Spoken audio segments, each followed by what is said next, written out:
नमस्कार महाराज। आज खेच मावस युस यह पोह गटपश यह बड़ वतम सान खतर विशेषकर कशरन बटन हंद खतर यथ मज सठा त्यौहार यथ मज ये पतमिस वीडियोस में तुम वुचमुत वास्तुशपति याग देवता सन यानी कि गाड़ बत वास्तुशपति देवता पूजा कर महाकाली हूं जन्म ये आनंदीश्वर भैरवाधिपति सुन जन्म यथ मज बाकी चोरन बैरन हूं जन्मदिन यथ मज सठा थड़न बड़न संतन हंद वोहर वोद अभिनव गुप्त जी सुंद गुफा प्रयाण दिवस अत मज यह लफ्ज सठा रुत दह ये मज तो अथ पोह गठपश मावस्य दोह मनावान भगवान कुबेर सुंद वोहर वो कुबेर जो है शास्त्रों में लिखा है कुबेर धन दान्य के देवता है और कहते हैं इन्होंने बड़ी बहुत सी तपस्या की है। उस तपस्या के कारण इनको भगवान शिव से एक वरदान प्राप्त हुआ है कि इनको धन धान्य लक्ष्मी के जो मालिक हैं वो धन समृद्धि के मालिक हैं वो कुबेर जी को बताया गया है। इनको वो वरदान दिया है, इनको लोकपाल दिग्पाल की उपाधि दी है। और जैसे भाग्य की देवी माता सरस्वती है, माता लक्ष्मी है, वैसे ही धन धान्य के देवता जो है वो कुबेर जी को माना जाता है। कुबेर को यक्षराज भी माना जाता है शास्त्रों में और अन्य ग्रंथों में, तंत्र ग्रंथों में इनका जो उल्लेख है, कहते हैं ये मंद्रे कद के हैं और इनका जो पेट है वो बृहद है, बड़ा पेट है। उस फलस्वरूप हम उनकी मूर्ति के रूप में इस मूसली को यथ काजवट माना कुबेर सज मूर्ति दानिश तो दानिश क्या सान यम खानदर करान जब हम शादी रचाते हैं उस वक्त भी इस काजवट की बड़ी मान्यता है। वो हमको अगले वीडियो में मैं आपको समझा दूं, प्रयास करूंगा आपके समक्ष रखने का। परंतु कुबेर जी हमारे सामने इस मूर्ति में है, काजवट की मूर्ति में है। और इस काजवट की मूर्ति में जब हम पूजा, इसका विधिवत पूजा करेंगे तब इसको रसोई में रखा जाता है, क्योंकि हमारी रसोई समृद्ध हो। सोनिस परिवारस मं सोन किचन रसोई सोन दान कुट यह धन धान्य संपन्न अमुक थवान अमिस अमे किन अमे किचन मज अमिस कड़ान कहें। तो यस यह मावस खेज मावस यह श्राद्धवत मना। अगर देवादेव आसि मावस तेल यी काले मना, यह थवन याद।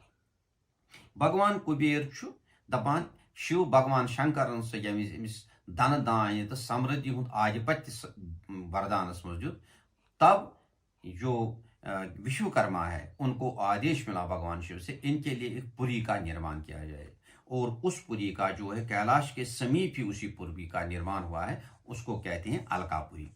अलकापुरी में ये भी एक कथन है जो आज हम कश्मीरी पंडित पद्धति में आज हम कुबेर, भगवान कुबेर का धन धान्य जो राजा है उनका जन्मदिन मनाते हैं। कहते हैं इस एक दिन ये अलकापुरी से पृथ्वी लोक पर आते हैं और जहां पर ये देखते हैं इनका भोग जो इनको सबसे प्रिय है वो उसको खिचड़ी कहते हैं। कहते हैं यम खवान खेसर बे खवान ये मूछ बे खवान ये आचार। कहते हैं जहां जहां पर इसका भोग लगा होता है वहां पर ये पारितोषक गव गिफ्ट दिवान। तो अम किन बड़ वतम अस परंपरायन मज बोजम सठा कत अम यश पत टूप निवान। मतलब मूलतः युस अत पत कत अम तो धन समृद्धि बगरावान युस अमिस भोग थवि यथ गरस मज पन भोग वुचान तिम रोजान वरी किस वरी समृद्ध। इसलिए यह पूजा जरूरी करें। अम सुंद मूल मंत्र ओम शम कुबेराय नमः।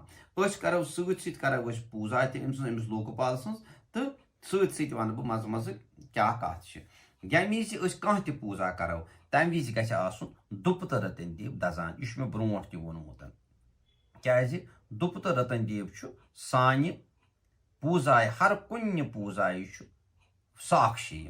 दुपहन रतन देवन सोच तो कर पृथ्वी माता पूजा क्या सारी पूजा करान ये पृथ्वी माता इजाजत दिवान।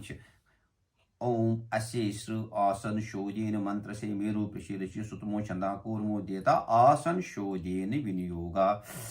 पृथ्वी तया दृता लोका देवी तम विष्णुना दृता तम च धाराय माम देवीं पवित्रम कुरु च आसनम। वन दिमो पृथ्वी भगवती आसन। ध्रुवा दो ध्रुवा पृथ्वी ध्रुवा सा पर्वता इमे ध्रुवम विश्वम इदम जगत ध्रुवो राजा विश्वमसी। प्रीम पृथ्वी आधार शक्ति अत गम दर्ब तुल प्रीम पृथ्वी आधार शक्ति इदम आसनम नमा थव भगवती ये बेहन वह करोस टेकन। प्रीम पृथ्वी आधार शक्ति समालबनम गंधो नमा। वन चलो अत गंध लीप निवात इत पत करो कम पत लागोस अर्घ पोश। प्रीम पृथ्वी आधार शक्ति अर्घ्यम नमा तो पुष्पम नमा। करो पूजा शुरू करो महाग्नि सुन ध्यान। ओम शुक्लां वरदरं विष्णुं शिशुवर्णं चतुर्भुजं प्रसन्न वदनं ध्याये सर्वविघ्नोपशान्ति। अपिपेद्यात् सिद्ध्यर्थं पूजितुया सर्वपे सर्वविघ्न सिद्धि तस्मै श्री गणाय पदवी नमः। वहाँ करो कुबेर जुन ध्यान। कुबेरे गदायुतं नरासन समारूढ़ं उत्तरे श्याम कृष्ण दीशो वर्णो यजेत महातेजो कृष्ण सन्निधिग्धां पूषितं। गुरो ब्रह्मा गुरो विष्णु गुरु साक्षात् महेश्वर गुरुरेव जगत् सर्वं तस्मै श्री गुरवे नमः। गुरवे नमः परम गुरवे नमः परमिष्टेन गुरवे नमः परम आचार्यो नमः आर्य सिद्धियो नमः। वह करो मोक्षान खरस्त पुष्टिमो लाभिहन ये गो तीर्थशान। तीर्थ संयम तीर्थमेव समाना भवती माना शम स्वार्षो द्वितीय प्राणा मत्सु रक्षानु ब्रह्मस्पति। अम पत लगाओ पवित्र। पवित्र गो दर्भिहुन मुद्रिका गई। ये पवित्र जो है ये कुशा की जो है ये रिंग होती है। ये इस किसी सूचस उंगली अच्छे अनामिका बना अम किस मध्य पर्वस पे गस थाउन ये पवित्र। पत क्या करो कमन पवित्र लगिथन करो वसन अत परो अच मंत्र आसान पढ़ो। वसो पवित्रमसि शतदार वसूनां पवित्रमसि सहस्दारम आयकमा वा प्रजाय संशय राजपूषण बोला भवन्ति। वह करो पन्निस पानस टेकन। सात मणि शिव स्वरूपाय समालब्नम गंधो नमा गंधो नमा गंधो नमा तो गंधो नमा तो गंधो नमा। बे गि पे पानस त्रावन पोशन कलस पे वो कर मुशिक न अत कर। सात मणि शिव स्वरूपाय अर्घ्यम नमा तो पुष्पम नमा पत गत मुशिक पत ग वह करो इन साक्षियन अत विटनेस जो हमारी इस पूजा की विटनेस है वो दीप और धूप है इनकी पूजा करेंगे। सो प्रकाशो महादीपा सर्वास्तु महीपा प्रसीद मम गोविंदम दीपो अयम परकल्पिता धूपो अत लागोस पोषण वह गो धूपस लगावन ट्युक। वनस्पति रसो दिव्यम गंधाद्यम गंधताम सर्व आधार दीवानम धूपो अयम परकल्पिता धूपो अयम परकल्पिता त्रावुस पोषण। वह गो श्री भगवान सह साक्षी पूजा सान। नमो धर यह निर्मालस में त्राव। नमो धर्म दानाय नम सौक्य साक्षी नमः प्रत्यक्ष दिवाय श्री भास्कराय नमो नमः आरक्त पोषण। आदि देवम नमस्तुवम प्रसीदम भास्करा दिवाकरा नमस्तम प्रभाकरा नमोस्तुते। वह गई करें पूजा। यथ मज आसो मेना अत मज गछ त्राउन दरबांकुर गो यह गछ दरब तुजहन गछ यथ पोनिस मज तो मेना उश पोन अमि भगवानस पे। अशेषु आसन शोधीन मंत्र से मेरु प्रसिद्ध सुतमो चंदमकूर यत्रास्ति माता न पिता न बंधुर न पिता न भ्रात्रा न यत्र सह जन न ज्ञाते यत्र जन्म रात्र तथा जन्म शरणपति आत्मने नारायण आधार शक्ति धूप दीप शंकर प्रसिद्धस्तु धूपो नमात दीपम नम। आत्मने नारायण आधार शक्ति कुबेराय त्र्यंबका सखाय यक्षराजाय गुकेशाय मनु संयमाय धनदाय राजराजाय धनाधिपति किन्नरेश्वराय वैष्णवनाय पौल पुलस्याय नरवाहनाय यक्षाय एक पिंगलाय रोड बिंडाय श्रीदाय पुण्याय यनेशाय यक्षाधिपति कुबेराय नर कुबेराय पिता कुबेराय धूप दीप संकल्प सिद्धिस्तु धूपो नमात दीपम नमा धूपो नमात दीपम नमा धूपो नमात दीपम नमा धूपो नम। वह करो दिमो जीवादान यथ कवल मज त्रावो पाहन अत त्रावो टेकहन बे त्रावोस अख पोश। संवास रजामि हद्यम संसृष्टो मनो अस्तुवा। वह त्रावोस ब्या पोश। संशिष्टा तनवा संतवा संसा प्राण अस्तुवा। वह त्रावोस ब्या पोश। सम यावा प्रिया तनवा संप्रिया हृदयान्वा आत्मा वो अस्तु संप्रिया संप्रिया तनवान मम। तुलब पाहन दिमो यत जीवादान। अश्वनु प्राणस्ते प्राणं ददाति मित्रावर्णय प्राणसे प्राणं ददाति बृहस्पति प्राणसे प्राणं ददाति तेनि जीव्यम गोर अस अमिस मन प्राण प्रतिष्ठा करुस नमस्कार मां परवस रटो पोषण अस परो गायत्री ओम गायत्रे नमः ओम भूर्भुवः तत्सवितुर्वरेण्यं भर्गो देवस्य धीमहि धियो न प्रचोदयात् ओम सावित्रे नमः ओम भूर्भुवः तत्सवितुर्वरेण्यं भर्गो देवस्य धीमहि धियो न प्रचोदयात् ओम सरस्वती नमः ओम भूर्भुवः तत्सवितुर्वरेण्यं भर्गो देवस्य धीमहि धियो न प्रचोदयात् नर वहां पर एम सन्स गायत्री कुबेर भगवान सन्स नरसनाय विद्महि नरवाहनाय धीमहि तनाय यक्ष प्रचोदयात् नरसनाय विद्महि नरवाहनाय धीमहि तनाय यक्ष प्रचोदयात् नरसनाय विद्महि नरवाहनाय धीमहि तना यक्षा प्रचोदयात् ओम तत्सत भवाति पोष मास से कृष्ण पक्षु महापर्वणि अगर वन आत वुन अगर 14 चतुर्दश्याम परता अमावस्याम नत अगर मावस पूरा तेल गो अमावस्याम पत गई वार अगर युस वो तेल वार गो तेल गुरुवासरासनाय तायम गुरुवासरासनाय तायम कुबेर से यखराज से राजराज से महाराज से पूजनम अर्चम अहम कुरुषे ओम कुरुष्वे ये पोषण हाव फेके पे तो त्रो निर्मालस मज वन करो वन बनावो आसन येतन यथ पोन तो ये लागो पोषण तो पे बेहनावन भगवान कुबेर अथ पे गो त्रोस टेम्परेरी आसन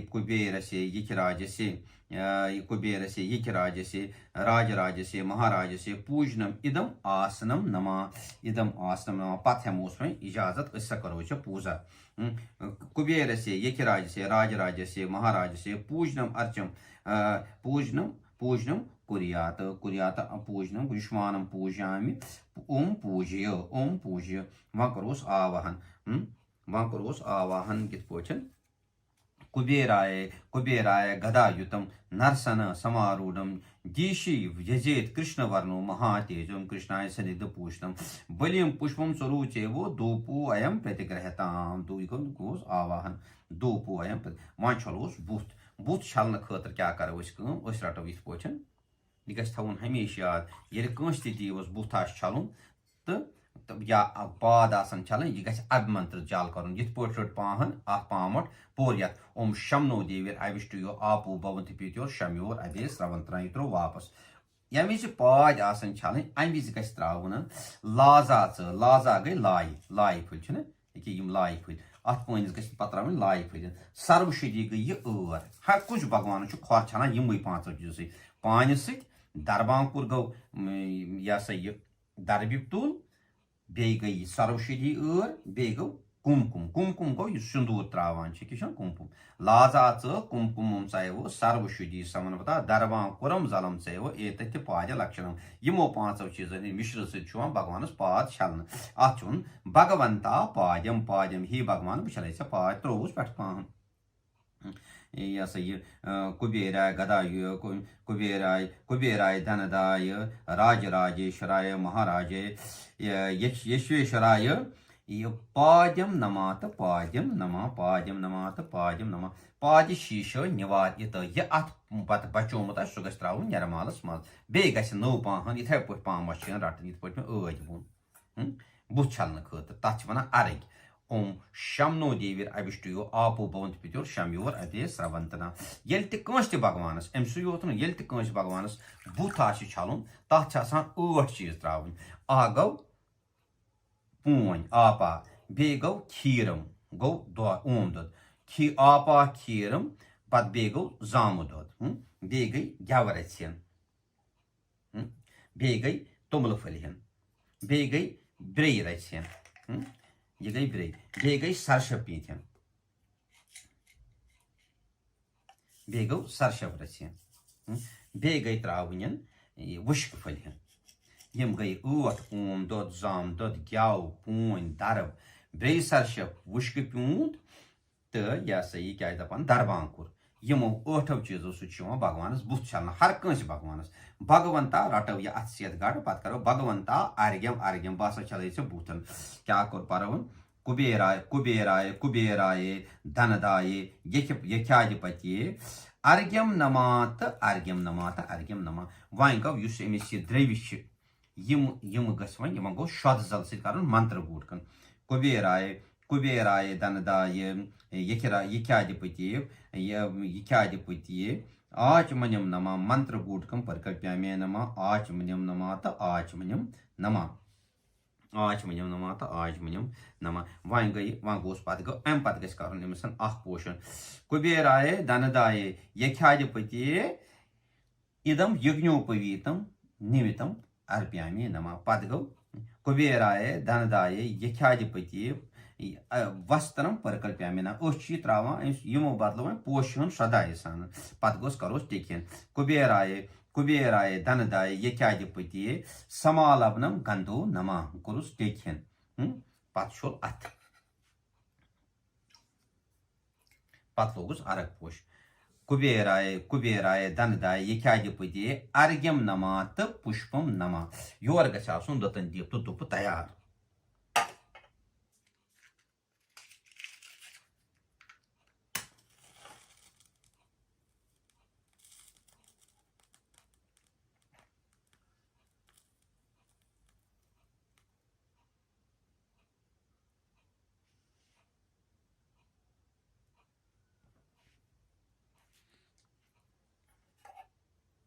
ओम तत्सत ब्रह्मत्योथवदे पोष मास से कृष्ण पवित्र महापर्वनि अमावस्याम या चतुर्दश या ये तमिच आस्ति चतुर्दश्याम परता अमावस्याम गुरुवासरासनायते कुबेराय धनदाय यख्याधिपति रतन दीपम धूपम सकल परकल्प्यामे नमा थो ये दुप अम पत गछ करें अम पत गछ यह सा यह क्या दपान नवीद अनुन नवीद गछ करें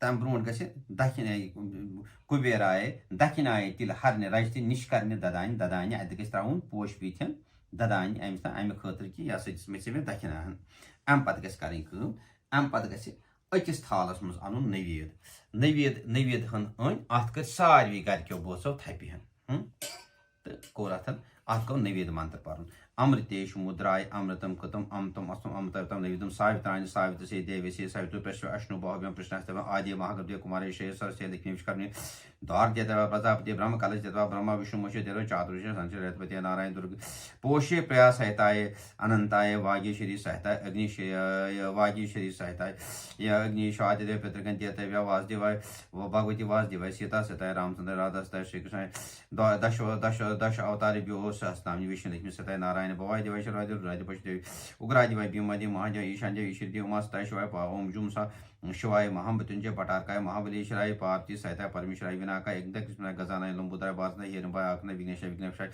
बलभा सहिताय श्री महागणेशाय कलिमकाम कुमारेश्वर मुखाय मयूरवानाय सेनाधिपति मयूरवाहनाय सेनापति पार्वती नंदनाय अग्निभुय सतताय न्याय गंगापुत्र शर्जन्मे शन्मात्राय सेनाधिपति कुमाराय हाम हिंसा सूर्य सप्तशय अनशय एकशय नीरशय पृथ्वी परमाशय प्रवासाय आद्य भगवती अमाय कामाय चरण तक्तानि ताराय पाद्युग्नि शाकर शादावनि महारण्य जारावति विदावति सावति गावति अनवति कार्य सदकी महालक्ष्मी महातपोर संत सहस्त्रनाम देवी भवानी अभय करी देवी क्षमन करी वन सर्वशुद्ध गाजी रुद्राज इतराष्ट्राधिपति रुद्राज भैरवाय इंद्रादिभ्यो कले दशक लोकपालेभ्यो गण्यादिभ्यो वर्ण एकादश ग्रह महागायत्री सावित्री सत्य हरकादिभ्यो वर्ग ओम तत्सत ब्रह्मचौथ अवधि ओम तत्सत ब्रह्मचौथ अवधि पोष मास से कृष्ण पक्षितु महापर्वणि पोष मास से कृष्ण पक्षितु महापर्वणि चतुर्दश्याम पता अमावस्याम गुरुवासा सनातम आत्मन वांगनकाय पापजा पापनिवातम यक्षराजाय कुबेरे पूज निमित्तम यक्षराजाय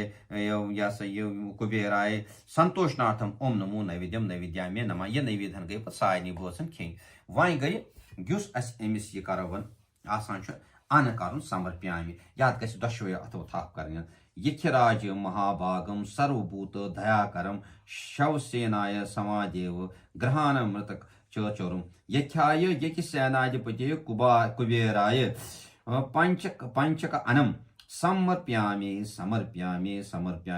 माशा अचुक वुन अमिस क्या पसंद माशा मूलक व्यंजनाद सिकम श्रेयम अपूपा अनम बुकुम हेमंतम च समागता प्रतिदिनम च सारमेव यतम देव्या गोमयम रूपम आष्टम तनो यखेश्वरम श्रेयशिलाभिः आयु धन धान्यो अस्तु सत्यम श्री राजराजेश्वर ही राजराजेश्वर उससे चाहिए अन्न समर्प्यामि करा जिससे पन्ने मन मुफिक क्षेत्र से जो आपके मन को रुष्टि है वो खिचड़ी है, आचार है और मूली है, वो आपका मैं नैवेद्य आपको अर्पण करता हूँ। इस कारण से कि आपने वर दिया है कि जो मेरे को ये अन्न समर्पित करेगा, उसका वर्ष भर उसको मैं समृद्धि प्रदान करूंगा।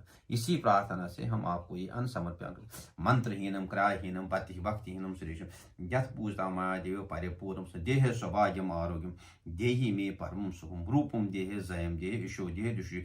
फिर इस अन्न को जो कंपाउंड वाल होगा उसके ऊपर रखना चाहिए। गौ दश पे गि थवन पत गि नजर पोत किन फेरन कह गौ यह वन गि अम पे चोट थवन युस नबर यी त्रावन सह गो यह गि थपन कर या कथ योगनी गोर तोर परा खेत्री बूथी रामा तुष्टा भवंत में सदा यह गो चोट यह गि कड़ नबर पवित्र तो यह गि आकाश मात्र वो समालबनम गंधो नमा अत गि छलुन पत गि लागन पोशन आकाश मात्र व्यो अर्घ्यम नमात आकाश मात्र व्यो अमिस गि पवित्र लागुन अत गि पोषण आकाश मात्र व्यो अर्घ्यम नमात पुष्पोन सरवर पदो मयीम पुष्टपति ददातु बे गि आसिन तुंबल फलिहन अत ये खाली तुंबल फलिहन गि आसिन तो अत गि पोश वोश लागुन कहीं यह गि छलित तुंबल फलिहन आसिन यह गि दोन मेचन त्रावन यस मे निवास खेत्र पाला सकीम करा तस्मिन जारी बलि पांच समितम ख्याम क्षेत्राधिपति अनम नमा